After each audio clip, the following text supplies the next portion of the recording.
നമ്മളോ നമ്മൾ യേശുവിലൂടെ മാമോദീസ സ്വീകരിച്ച് വിശ്വാസത്തിൽ ആത്മീയമായ വരങ്ങൾ ലഭിച്ചവരായതുകൊണ്ട് നമ്മളുടെ ഹൃദയത്തിലേക്ക് വചനം നൽകി രക്ഷാകരമായ ഒരു മനസ്സിലാക്കൽ നമുക്ക് നൽകുന്നു. അത് കഴിയുമ്പോൾ വിശ്വാസത്തിന്റെ വിത്ത് വിതച്ചിരിക്കുന്നു യേശു. ആ വിശ്വാസത്തിന്റെ വിതയ്ക്കൽ കഴിയുമ്പോൾ നമ്മൾ എഴുന്നേറ്റ് പറയുകയാണ്, അങ്ങ് പറഞ്ഞതെല്ലാം ഞങ്ങൾ വിശ്വസിക്കുന്നു. എന്തൊക്കെ ഞങ്ങൾ വിശ്വസിക്കുന്നു? അങ്ങ് പറഞ്ഞു പിതാവായ ദൈവം നമ്മുടെ പിതാവാണ്, സൃഷ്ടാവാണ്. അത് ഞങ്ങൾ വിശ്വസിക്കുന്നു. അങ്ങയിലൂടെ വന്ന രക്ഷാകര രഹസ്യങ്ങൾ ഞങ്ങൾ വിശ്വസിക്കുന്നു. പന്തിയോസ് പിലാത്തോസിന്റെ കാലത്ത് തറയ്ക്കപ്പെട്ട് പരിച്ചടക്കപ്പെട്ടത് ഞങ്ങൾ വിശ്വസിക്കുന്നു. മൂന്നാം ദിവസം ഉയർത്തെഴുന്നേൽക്കുമെന്ന് വിശ്വസിക്കുന്നു. പരിശുദ്ധാത്മാവിൽ വിശ്വസിക്കുന്നു. ശരീരത്തിന്റെ ഉയർപ്പിൽ വിശ്വസിക്കുന്നു. നിത്യമായ ജീവിതത്തിൽ വിശ്വസിക്കുന്നു. ഇതൊക്കെയല്ലേ അങ്ങ് പറഞ്ഞത്? അതൊക്കെ ഞങ്ങൾ വിശ്വസിക്കുന്നു. മനസ്സിലായി? വിശ്വാസ പ്രമാണം പ്രഖ്യാപിക്കുക എന്നത് യേശു പ്രഖ്യാപിച്ച വിശ്വാസത്തിന്റെ ഒരു അക്നോളജിംഗ് ആണ്. യേശു ഇതാണ് പ്രഖ്യാപിച്ചത്. ഈ വിശ്വാസ പ്രമാണത്തിലുള്ളതെല്ലാം യേശു നമ്മളെ പഠിപ്പിച്ചതാണ്. യേശുവിന്റെ ജീവിതമാണ്. യേശുവിലൂടെ വരാനിരിക്കുന്ന നിത്യജീവനാണ്. യേശുവിനെ വരാനിരിക്കുന്ന പുതിയ ജെറുസലേമിനെ കുറിച്ചാണ്. അതെല്ലാം ഞങ്ങൾ വിശ്വസിക്കുന്നു. അതോടുകൂടി നമ്മൾ ഒന്നായി, ശക്തമായിട്ട് ഒന്നായിരിക്കുന്നു. ഇനി വചനവേദിയിൽ നിന്നും ബലിവേദിയിലേക്ക് വരുന്നു. ഇനി യേശുവിൻ്റെ പരസ്യ പ്രഘോഷണം കഴിഞ്ഞു. യേശു ഈ പരസ്യ പ്രഘോഷണത്തിലെ യേശുവിൻ്റെ പ്രധാന വിഷയം വരാനിരിക്കുന്ന പാസ്ഓവറിലേക്കാണ്. എനിക്ക് മറ്റൊരു മാമോദീസ സ്വീകരിക്കാനുണ്ട്. എനിക്ക് ജെറുസലേമിലേക്ക് പോകണം. ഞാൻ പാപികളുടെ കരങ്ങളിൽ ഏൽപ്പിക്കപ്പെടണം. ഞാൻ പീഡിപ്പിക്കപ്പെടണം. അവരെന്നെ അടിക്കും, ചവിട്ടും, കൊല്ലും. അങ്ങനെ ഞാൻ മരിക്കണം. അതിനുശേഷം മൂന്നാം ദിവസം ഉയർത്തെഴുന്നേൽക്കും. അപ്പോൾ അതിനുവേണ്ടിയുള്ള ജെറുസലേമിലേക്കുള്ള ആ യാത്ര യേശു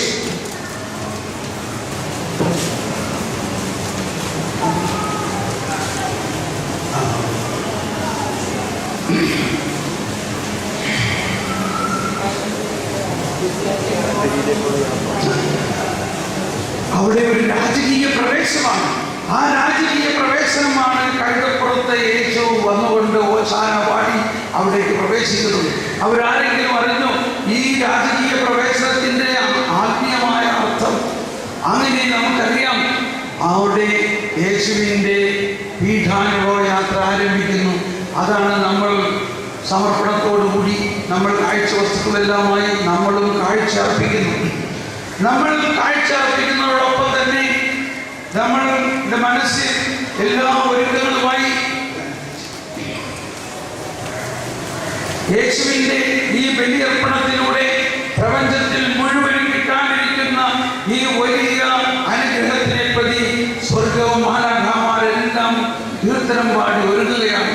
ആ ഓശാന എന്ന് പാടുമ്പോൾ നമ്മൾ മാത്രമല്ല പാടുന്നത്, റിയൽ ഓരോ കുർബാനയിലും മാലാഖാവൃന്ദം മണ്ണും വിണ്ണും ഒരുമിച്ച് ആ നിമിഷത്തെ പ്രതി പാടി സ്തുതിച്ചുകൊണ്ട് സാഫേമാരെല്ലാവരും ബലിപീഠത്തിന് ചുറ്റും, പുണ്യവാളന്മാരെല്ലാവരും, മാതാവും അപ്പസ്തോലന്മാരെല്ലാവരും ഇവിടെ നിന്നുകൊണ്ട് തെറ്റി കുർബാനയിൽ ചില പ്രാർത്ഥനകളിൽ എല്ലാ അപ്പസ്തോലന്മാരുടെയും പുണ്യവാളന്മാരുടെയും പേര് പറഞ്ഞ് നമ്മൾ പ്രാർത്ഥിക്കുന്നുണ്ട്. അങ്ങനെ ഇതാ വൈദികൻ ആ നിമിഷത്തിന്റെ ഏറ്റവും മഹോന്നതമായ നിമിഷത്തിലേക്ക് വരികയാണ്. യേശു ഇവിടെ ബലിയാകാൻ പോവുകയാണ്. ഇതെന്നെ വളരെയധികം സ്പർശിച്ച ഒരു നിമിഷമായിരുന്നു. ഒരിക്കൽ Father, you are holy, the founder of all holiness. പരമപരിശുദ്ധനായ പിതാവേ, അങ്ങയിൽ യേശുക്രിസ്തു വഴിയായി സകല പരിശുദ്ധിയും വരുന്നു. പരിശുദ്ധാത്മാവിന്റെ പ്രവർത്തനത്തിലൂടെ അവയെല്ലാം ഉജ്ജീവിപ്പിക്കപ്പെടുന്നു എന്ന് പ്രാർത്ഥിക്കുമ്പോൾ സഭയുടെ പേരിൽ വൈദികൻ പ്രാർത്ഥിക്കുകയാണ്. പരിശുദ്ധാത്മാവ് എഴുന്നള്ളി വരണമേ എന്ന് പറയുമ്പോൾ യേശുവിൽ പ്രവർത്തിച്ച ആ രക്ഷാകരമായ പരിശുദ്ധാത്മാവ് എഴുന്നള്ളി വന്ന് ഈ യാഗവസ്തുക്കളോടൊപ്പം നമ്മളെല്ലാവരിലും ആവസിക്കുന്നു. അങ്ങനെ നമ്മളെല്ലാവരിലും ഒരു രൂപാന്തരീകരണം ആരംഭിക്കുന്നു. നമ്മളെല്ലാവരും വെള്ളം വീഞ്ഞാകുന്ന പോലെ ഈ കുർബാനയിൽ രൂപാന്തരപ്പെടാൻ ആരംഭിക്കുകയാണ്. അതിനുശേഷം ഈ യാഗ വസ്തുക്കളെ യേശു ഉദാശ വചനങ്ങൾ ഉദാശ ചെയ്ത പോലെ തന്നെ അതേ വചനങ്ങൾ പറയുമ്പോൾ ഇതെന്റെ ശരീരമാകുന്നു എന്ന് പറയുമ്പോൾ അത് ശരീരമാകുന്നു, ഇതെന്റെ രക്തമാകുന്നു, നിങ്ങൾ ഇത് വാങ്ങി ഭക്ഷിക്കുവിൻ കുടിക്കുവിൻ എന്ന് പറയുമ്പോൾ ആ പുതിയ ഉടമ്പടി, അബ്രാഹത്തിനോട് ചെയ്ത ഉടമ്പടി, ദൈവത്തിന്റെ പദ്ധതി അനുസരിച്ച് ഇതാ യേശു തന്റെ ശരീരവും രക്തവും നമുക്ക് തരുന്നു. ഇതാണ് അതിന്റെ കേന്ദ്ര ബിന്ദു. അതോടുകൂടി ബലി പൂർണ്ണമായിട്ട് പൂർത്തിയാകുന്നു. അതിനുശേഷം യേശു മരിച്ചടക്കപ്പെടുന്നു. ആ മരിച്ചടക്കപ്പെട്ട യേശു ഉയർത്തപ്പെടുന്നു. ആ ഉയർപ്പിന്റെ നിമിഷങ്ങളാണ് ഈ യാഗപ്രാർത്ഥന സമയത്തെല്ലാം. അവിടെ നമ്മൾ പ്രഖ്യാപിക്കുന്നു, ക്രൈസ്റ്റ് ഹാസ് ഡൈഡ്. അവൻ മരിച്ചു, അവൻ ഉയർന്നു എന്ന് മാത്രമല്ല, അവനിതാ വീണ്ടും വരുന്നു. അങ്ങനെ ജോൺ പോൾ രണ്ടാമൻ, താങ്ക് ഗോഡ്, ഇപ്പോൾ ഇന്നലെ വിശുദ്ധനായി മാറിയ ജോൺ പോൾ രണ്ടാമന്റെ ഏറ്റവും അവസാനത്തെ എൻസിക്ലിക്കലായിരുന്നു വിശുദ്ധ കുർബാനയെ കുറിച്ച്. അതിൽ പിതാവ് പറഞ്ഞിരിക്കുന്ന വലിയൊരു കാര്യം, ഓരോ വിശുദ്ധ കുർബാനയിലും യേശുവിന്റെ കഴിഞ്ഞ കാലവും നടപ്പുള്ള കാലവും വരാനിരിക്കുന്ന യേശുവിനെ നമ്മൾ അനുഭവിക്കുകയാണ്. ഈ ആൽഫയും ഒമേഗയുമായ യേശുവാണ് ഈ വിശുദ്ധ കുർബാന. He has died, he is risen.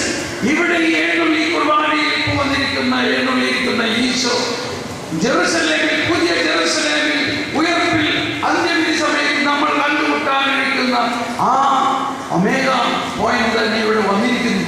അതുകൊണ്ട് നമ്മൾ ആ യേശുവിനെ ഇനി ഭയഭക്തിയോടെ ആരാധിച്ച് പ്രാർത്ഥിക്കുന്നു. യേശുവിന്റെ ഉത്ഥാനം കഴിഞ്ഞ് യേശു വന്നു. യേശു എല്ലാവർക്കും സമാധാനം നൽകി, പരിശുദ്ധാത്മാവിനെ നൽകി. അതിനുശേഷം പറഞ്ഞു, യേശു സ്വർഗത്തിലേക്ക് ആരോഹണം ചെയ്യുകയാണ്. ഇപ്പൊ നമ്മൾ എന്തെല്ലാം പറഞ്ഞു? മാമോദീസ, യേശുവിന്റെ മനുഷ്യാവതാരം, മാമോദീസ, പരസ്യ ജീവിതം, പീഡാസഹനവും മരണവും ഉയർപ്പും കഴിഞ്ഞു. അതിനുശേഷം വൈദികൻ യേശുവിനെ കൈകളിൽ ഉയർത്തിയിട്ട്, ഇനി ഇവിടെ അപ്പവും വീഞ്ഞും അല്ല, യേശുവാണത്.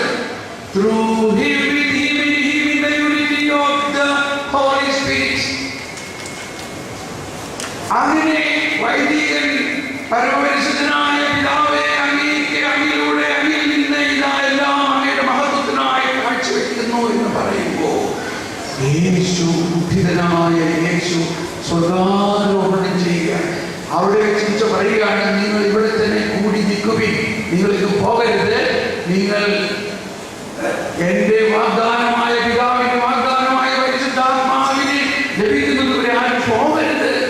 ആ ബോധ്യത്തിലാണ് വീണ്ടും നമ്മളെല്ലാവരും മാതാവിനോട് ചേർന്ന് സ്വർഗസ്ഥനായ ഞങ്ങളുടെ പിതാവേ, അങ്ങയുടെ നാമം പൂജിതമാകണം.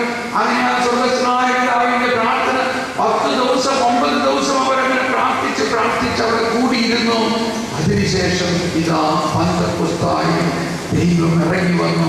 പരിശുദ്ധാത്മാവ് മാത്രമല്ല, പിതാവും പുത്രനും പരിശുദ്ധാത്മാവും അവരിൽ ആവസിച്ചുകൊണ്ട് സഭ ആരംഭിക്കുന്നു. പരിശുദ്ധാത്മാവിന്റെ ജീവിതം ആരംഭിക്കുന്നു. ദൈവവും മനുഷ്യനും ഒന്നാകുന്നു. അവിടെയാണ് വീണ്ടും നമ്മൾ പ്രാർത്ഥിക്കുന്നു. നമുക്കിപ്പോൾ കിട്ടാൻ പോകുന്നത് എന്താണ്? ലോകത്തിന്റെ പാപം നീക്കുന്ന കുഞ്ഞാടിന്റെ രക്തത്താൽ നമ്മളെ പൂർണ്ണമായിട്ടും വിശദീകരിച്ച് ആ കുഞ്ഞാട് അപ്പമായിട്ട് ഞാൻ ജീവിക്കുന്ന ദൈവമാകുന്നു, ജീവിക്കുന്ന അപ്പമാകുന്നു. ജീവിക്കുന്ന അപ്പം, ദൈവം തന്നെയായ അപ്പത്തെ നമുക്ക് നൽകിക്കൊണ്ട് ദൈവവും മനുഷ്യനും ഒന്നായി. ആ ഒന്നാകലാണ് ക്രിസ്തീയ ജീവിതത്തിന്റെ ആരംഭം. ഇനി ആ എമ്മാവൂസിലെ ശിഷ്യന്മാർ യേശുവിനെ തിരിച്ചറിഞ്ഞ പോലെ നമ്മൾ ഇതുവരെ കേട്ട കാര്യങ്ങളും പഠിച്ച കാര്യങ്ങളും മുഴുവനും നമുക്ക് മനസ്സിലാവുകയും സ്വർഗവും വരാനിരിക്കുന്ന ദൈവരാജ്യവും വരെ നമുക്ക് മനസ്സിലാകുകയും ആ വരാനിരിക്കുന്ന ദൈവരാജ്യത്തിലെ മുൻ ആസ്വാദനത്തോടുകൂടി പിതാവിന്റെ വലതുഭാഗത്ത് നമ്മൾ നിൽക്കുമെന്ന ബോധ്യത്തോടുകൂടി എന്റെ ശരീരം ഭക്ഷിക്കും, എന്റെ രക്തം പാനം ചെയ്യും, അവനിൽ ഞാനും നിവസിക്കും. വിധിയിൽ വീഴാത്തവനെ ഞാൻ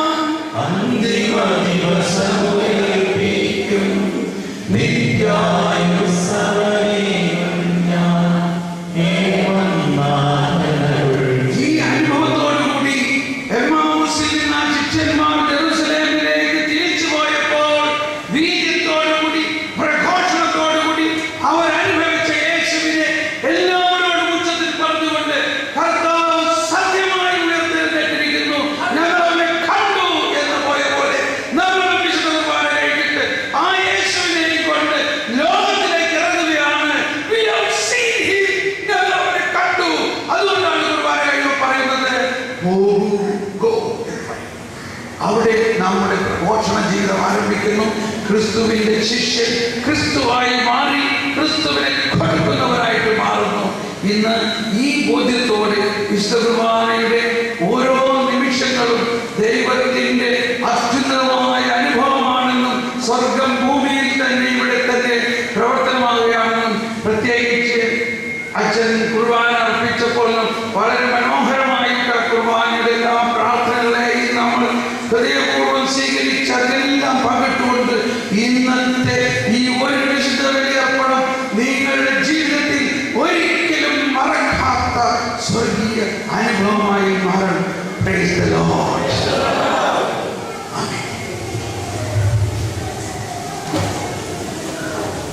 Praise the Lord. Hallelujah. Hallelujah. Hallelujah. Primary Thomas Paul നമുക്ക് പരിശുദ്ധ കുർബാനയെക്കുറിച്ചുള്ള നല്ലൊരു ഉപദേശം തരികയായിരുന്നു. തത്വങ്ങൾ, അടിസ്ഥാന തത്വങ്ങൾ നമുക്ക് പറഞ്ഞ് മനസ്സിലാക്കി തരികയായിരുന്നു. ഇന്ന് ദിവ്യ ബലി അർപ്പിക്കുമ്പോൾ ആ ബോധ്യത്തോടുകൂടി നമുക്ക് കിട്ടിയ ബോധ്യങ്ങളോടുകൂടി പരിശുദ്ധ കുർബാനയിലേക്ക് കടന്നു വരാം.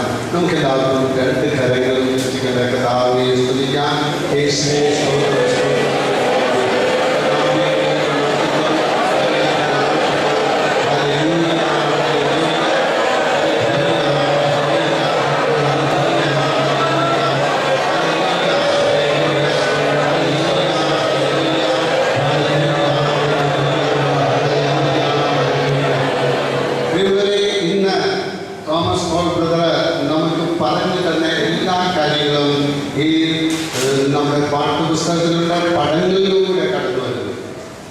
പടങ്ങളിലൂടെ കടന്നു വരുന്നു.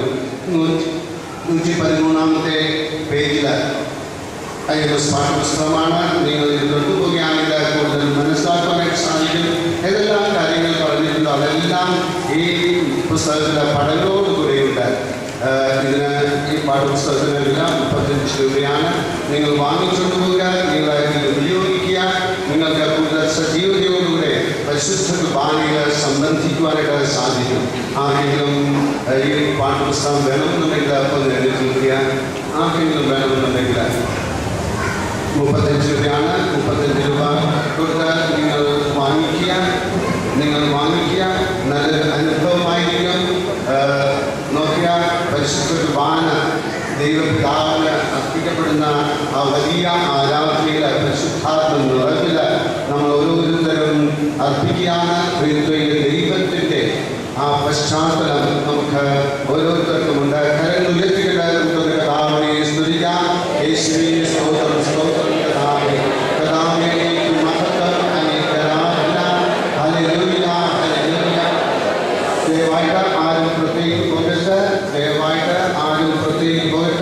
ഞാൻ പറയുന്നത് പോലെ നിങ്ങൾ പ്രത്യേകിച്ച് പോവുക. എല്ലാവരും ഇരിക്കുക. ഇവിടെ കർത്താവിന്റെ കൃപ നമ്മുടെ ജീവിതത്തിലേക്ക് ഈ കഴിഞ്ഞ പ്രഭാഷണത്തിലൂടെ ഒഴുകിയിട്ടുണ്ട്. ഞാനിന്ന് പ്രാർത്ഥിക്കാനായിട്ട് പോവുകയാണ്. എല്ലാവരും കണ്ടു വരച്ചുകൊണ്ട് കർത്താവായ ഈശോയെ ഈ നിമിഷത്തിൽ ഈ കഴിഞ്ഞ പ്രഭാഷണത്തിലൂടെ കടന്നുപോയപ്പോൾ പരിശുദ്ധ കുർബാനയോടുള്ള വലിയ സ്നേഹത്തിലേക്ക് മക്കൾ കടന്നു വരട്ടെ. വലിയ അനുഭവത്തിലേക്ക് കടന്നു വരട്ടെ. ഓരോ പ്രാവശ്യവും ദിവ്യബലി അർപ്പിക്കുമ്പോൾ കർത്താവായ ഈശോയുടെ ജീവിതം, ആ ജീവിതത്തിൽ പങ്കുചേർന്നുകൊണ്ട് ഞങ്ങളെ തന്നെ നവീകരിക്കുവാനായിട്ട് കൃപ നൽകി അനുഗ്രഹിക്കണമേ. നിത്യജീവന്റെ ഉടമകളായി മാറട്ടെ എന്ന് പ്രാർത്ഥിക്കുന്നു. കരങ്ങൾ ഉയർത്തിക്കൊണ്ട് നമുക്ക് കർത്താവിനെ സ്തുതിക്കാം. യേശുവേ സ്തോത്രം, സ്തോത്രം കർത്താവേ.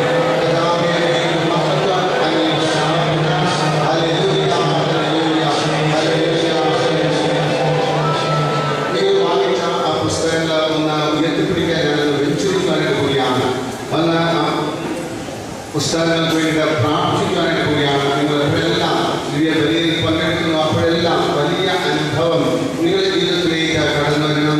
അതിനായിട്ട് പ്രാർത്ഥിക്കുന്നു. കർത്താവിന്റെ മഹത്വകാല നിങ്ങൾ ഓരോരുത്തരും നിറയട്ടെ. കർത്താവായ ഈശോയെ ഈ നിമിഷത്തിൽ ഈ പാഠ്യപുസ്തകങ്ങളെ ആസ്വദിച്ച് അനുഗ്രഹിക്കണമേ. ഈ പാഠ്യപുസ്തകങ്ങൾ എവിടെയെല്ലാം ഉപയോഗിക്കപ്പെടുന്നു അവിടെയെല്ലാം അമ്മയുടെ അനുഗ്രഹം കടന്നു വരട്ടെ എന്ന് പ്രാർത്ഥിക്കുന്നു. അമ്മയുടെ അനുഗ്രഹകാല നിറയട്ടെ.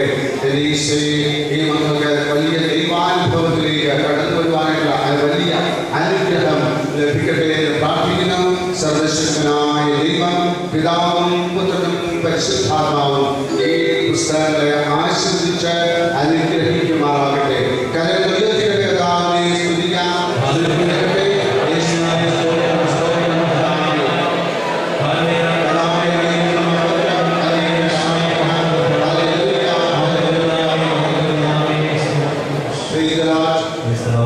ഇന്ന് പ്രാർത്ഥനയ്ക്കായി വന്നവരെല്ലാവരും ഇവിടെ ഇരിക്കുക. ധ്യാനത്തിൽ പങ്കെടുക്കുന്നവരെല്ലാവരും എഴുന്നേൽക്കുക. ധ്യാനത്തിൽ പങ്കെടുക്കുന്നവരെല്ലാവരും എഴുന്നേൽക്കുക. നിങ്ങൾ പോയി കഞ്ഞി കുടിക്കുക. ഇന്നത്തെ നേർച്ച കഞ്ഞിയാണ്. ഇന്നത്തെ നേർച്ച കഞ്ഞിയാണ്. നോക്കുക, നിങ്ങൾ മറ്റുള്ളവരാരും പുറത്തേക്ക് പോകില്ല. ഇപ്പോഴാണ് പോകുന്നത് ധ്യാനത്തിൽ പങ്കെടുക്കുന്നവരാണ്. ധ്യാനത്തിൽ